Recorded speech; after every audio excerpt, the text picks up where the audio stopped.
All right, we're here with Maricela Cornejo, middleweight female boxer. First of all, as you can see, it's really busy behind you. Maricela, what's it like? What's the difference in training here in fight week as opposed to most normal times?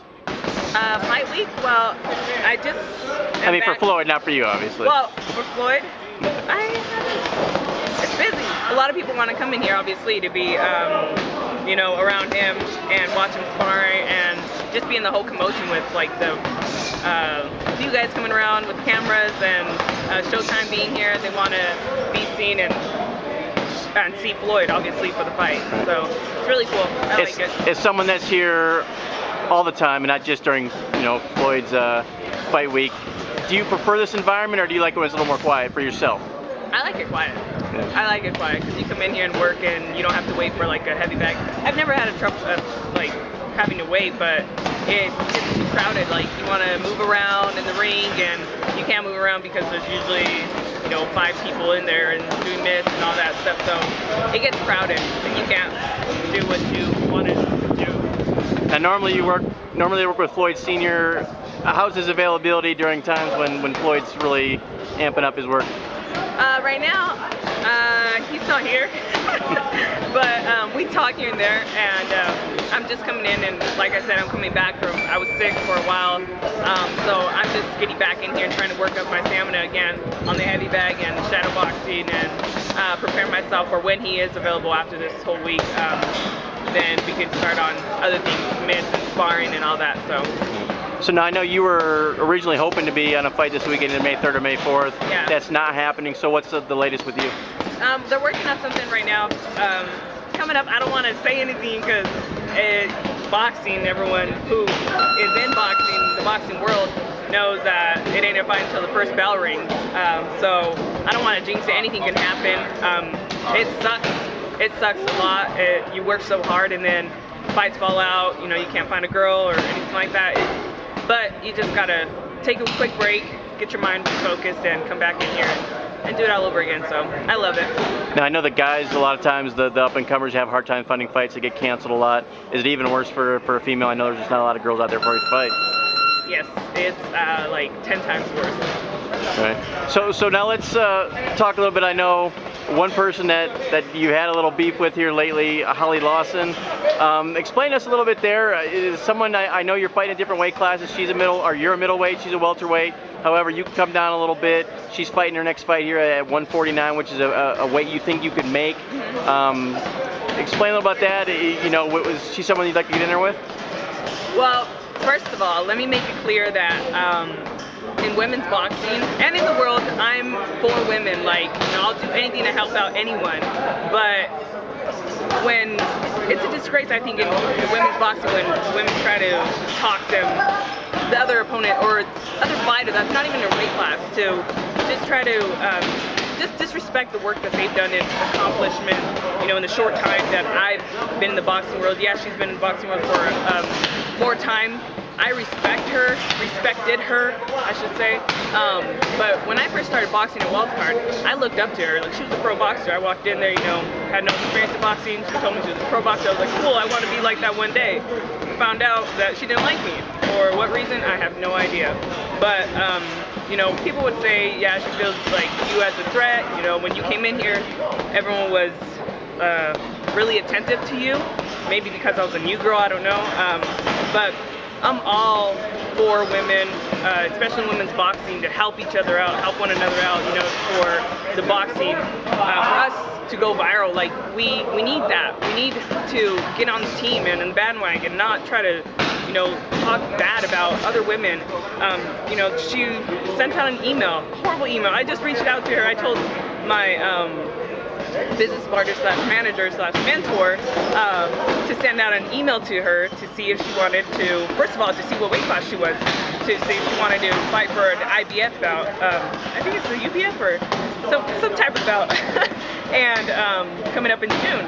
And he just nicely reached out to her and said, hey, Holly, Marty wants to see if you want this opportunity for a bout, you know, if you're in the same weight class. And you read the email, so she went on and said that I was, first of all, that if I wanted to whoop ass, that to go into wild card.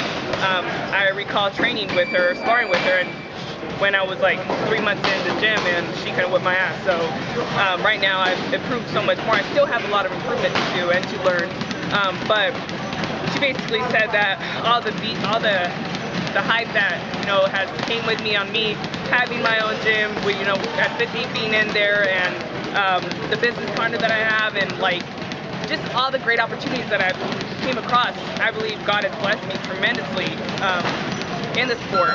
And she said I was sleeping with everybody, and she even said I was sleeping with you. So it's ridiculous. I laugh at it. I'm not one to come out and be like, yo, I'm gonna beat you up, this and that, but that I take it personal, because that's not cool. That's not right. I put out on my Facebook, I think, that I just went on, because I usually ignore those things. I don't want to, put my energy into those negative things, but that, like, you don't do that. Yeah, I work so hard, and that, to me, I will go down to her weight class and fight her, to shut her mouth up, and to just be like, here you go. But I won't do that right now. I don't need her right now. I don't need that. I want to finish off on the middleweight division. We have some things planned for this whole year if everything works out great. Then later on, maybe mid next year, go down to her weight class and fight her.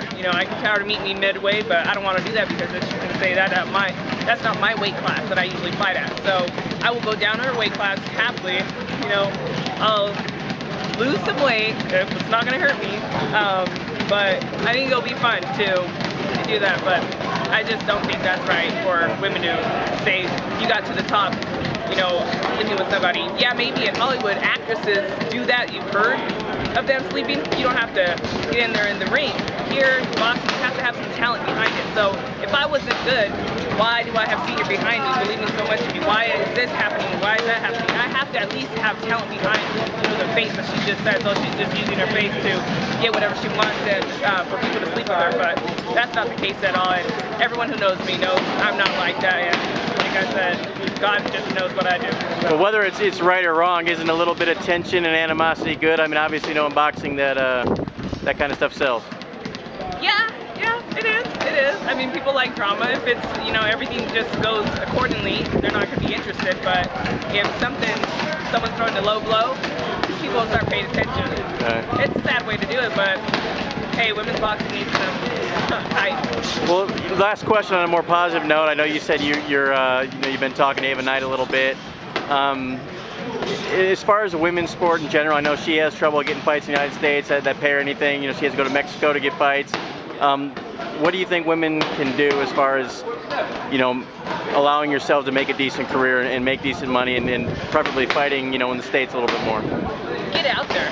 That's what I recommend. Get out there. I'm not saying go out there and sleep with everybody, but get out there, be known, be seen, speak up. She speaks up. What I've seen, I heard some interviews and all that. She's an intelligent young girl, and also Alicia West. They're awesome fighters, and but I just think everybody, all women who want to make a career out of this, get out there, network. I told Ava Knight, whatever I can do to help you out on my connections, believe me, I will. I'm about pulling women up, to where I am, and I don't expect them to do the same, but if they do, that's great. But I think that's the only way women in boxing are going to be going to get up there, because it's sad how they treat women. I haven't been in the sport too long, but the little that I have, man, I don't know how these women, that's why I actually can see why they give up. They stop boxing, and it's sad because there's so many talented women out there who have belts and all this stuff, and nobody pays attention, all these promoters and all that. But I truly do believe that it's going to change soon. So. All right, Maricela, thanks. Anything else you want to add? Thank you to Quest Nutrition, Ringside, DI Dirty Clothing. Check them on Instagram, all that, and yeah, I'll see you guys when I see you. All right, look forward to seeing you back in action. Thanks. Thank you.